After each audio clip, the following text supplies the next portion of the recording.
महंगाई दिन प्रतिदिन बढ़ रही है और आम जनता में काफी रोष है। पेट्रोल डीजल के दाम और गैस के दाम आसमान छू रहे हैं। लोगों का कहना है कि जो पेट्रोल डीजल गैस के दाम बढ़ रहे हैं, यह सीधा गरीब और मध्यम वर्ग के लोगों की जेबों पर डाका है। अगर यही हालात रहे तो आने वाले समय में बहुत मुश्किलें होंगी। कांग्रेस सोशल मीडिया प्रभारी राजन शर्मा ने कहा कि कांग्रेस के समय पेट्रोल की अंतर्राष्ट्रीय कीमत 120 रुपए पर बैरल होता था। तब पेट्रोल 70 से 71 रुपए हुआ करता था, जबकि अब अंतर्राष्ट्रीय कीमत कम है पर पेट्रोल की कीमत आसमान छू रही है। कोरोना के चलते बेरोजगारी बढ़ी है और काम धंधा भी बंद है।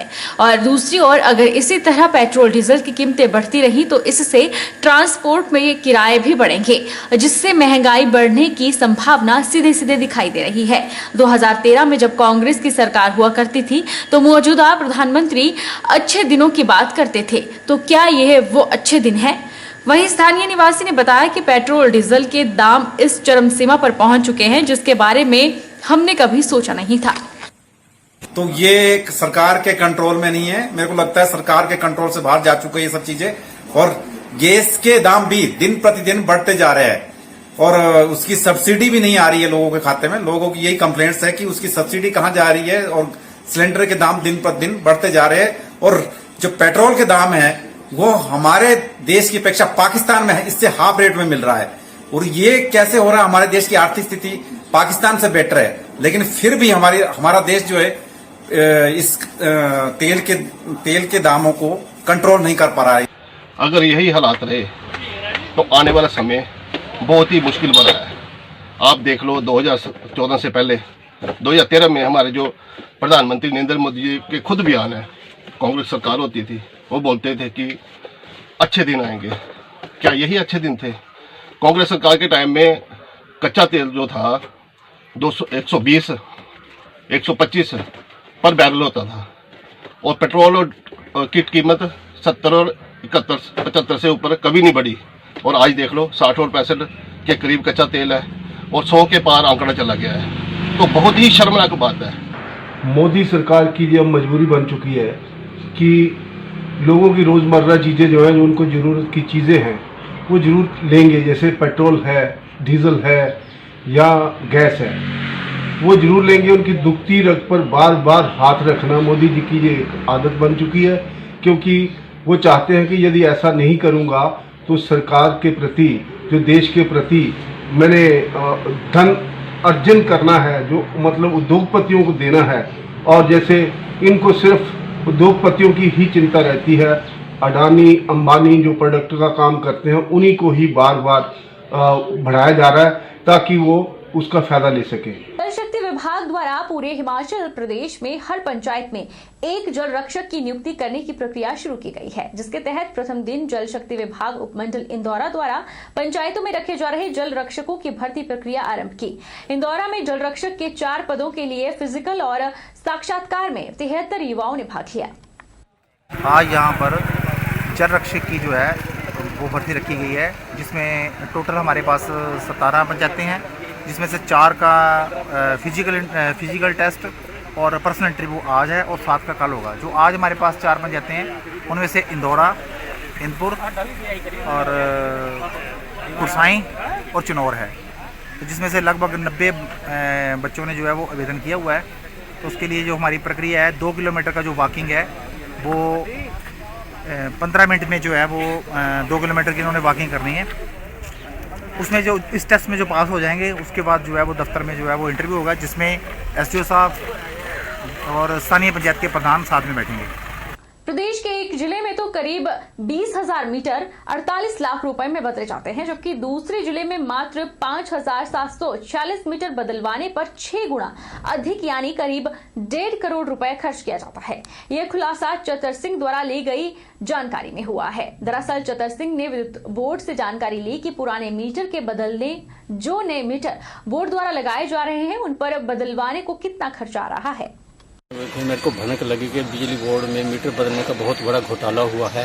मैंने उसकी जांच के लिए आरटीआई से इंफॉर्मेशन मांगी, क्योंकि सिरमौर में मीटर बदलने के सिंगल फेज मीटर बदलने के 2,500 रुपया लिएगा और किन्नौर में रिमोट एरिया जबकि वहाँ ज़्यादा मीटर हो ज़्यादा रेट होना चाहिए, वहाँ से 250 रुपया देगी, जबकि किन्नौर में 19,000 समथिंग मीटर लगे हैं, उसको 48 लाख की पेमेंट हुई है। और सिरमौर में जो मीटर बदले गए उसमें 5,746 मीटर बदले गए, जबकि 1.5 करोड़ के उनको बेनिफिट दिया है।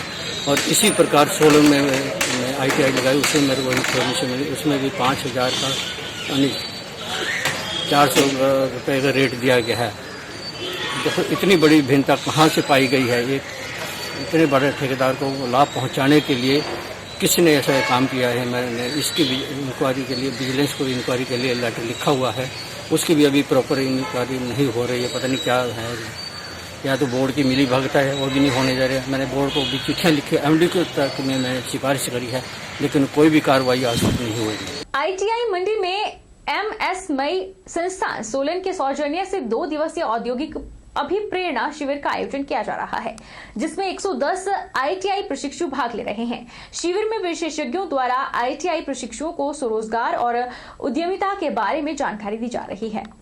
ITI मंडी में MSME संस्थान सोलन के सौजन्य से 2 दिवसीय औद्योगिक अभिप्रेरणा शिविर का आयोजन किया जा रहा है। शिविर में विभिन्न विषय विशेषज्ञों के द्वारा ITI प्रशिक्षुओं को स्वरोजगार और उद्यमिता के गुर सिखाए जा रहे हैं। ITI मंडी के प्रधानाचार्य शिविंदर डोगर ने बताया कि MSME संस्थान सोलन के द्वारा ITI में 2 दिवसीय औद्योगिक अभिप्रेरणा शिविर का आयोजन किया जा रहा है, जिसमें ITI प्रशिक्षुओं को विशेषज्ञों के द्वारा स्वरोजगार, उद्यम और कारोबार शुरू करने के बारे में विस्तार से जानकारी दी जा रही है, ताकि वे उद्यमी के रूप में अपने आप को कामयाब बना सकें। शिविर में प्रशिक्षुओं को जानकारी दी जा रही है कि कैसे वे कारोबार शुरू करने के लिए प्रोजेक्ट रिपोर्ट तैयार करें। SME ministry of small and micro enterprises government of India Solan से आए हुए हैं, और वो 2 दिन का जो है इंडस्ट्रियल मोटिवेशनल कैंपेन जो है हमारे ITI के स्टूडेंट्स के लिए कर रहे हैं, उसका आयोजन कर रहे हैं। इसमें लगभग 110 स्टूडेंट जो हैं वो हमारे भाग ले रहे हैं। MSME की तरफ से उनके assistant director mister Shailendra Singh और बीर सिंह जी टेक्निकल ऑफिसर तथा आए हुए हैं, और गेस्ट फैकल्टी के तौर पे KVI से, DIC मंडी से और PNB RCT से मैडम स्वाति और श्री SC शर्मा जी आए हुए हैं।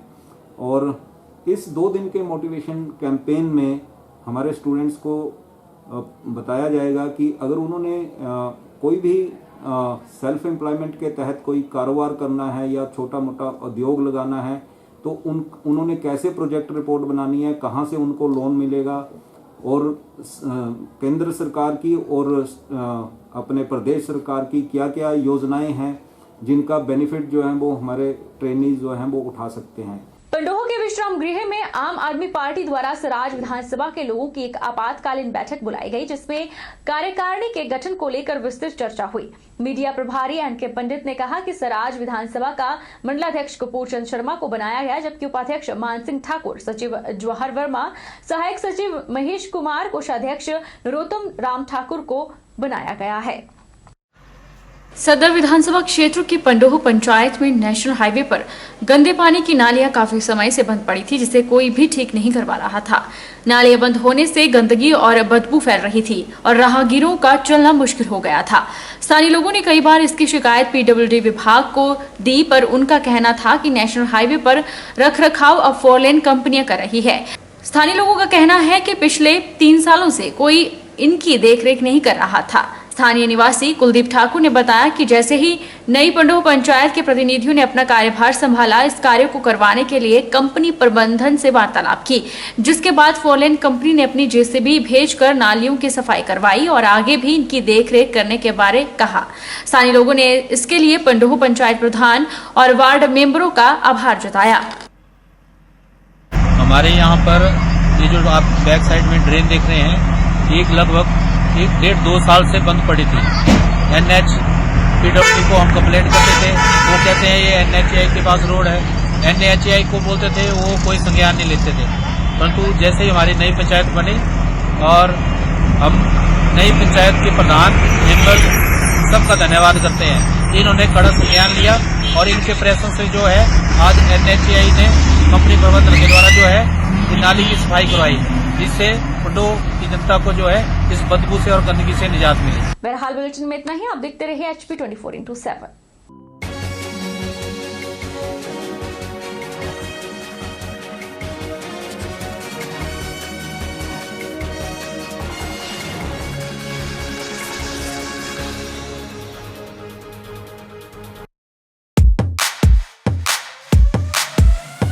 Ragging canteen lecture hall, सब updated on my wall. Tracking music पहला प्यार, सब कितना मस्त है यार. First time boozing, first night party, must है life, just be a bit naughty. Yeah. Sheena, Meena, so hardy. Yeah. Whoa, I'm so naughty. Yeah. Whoa, I'm so naughty. Naughty. Naughty. Naughty.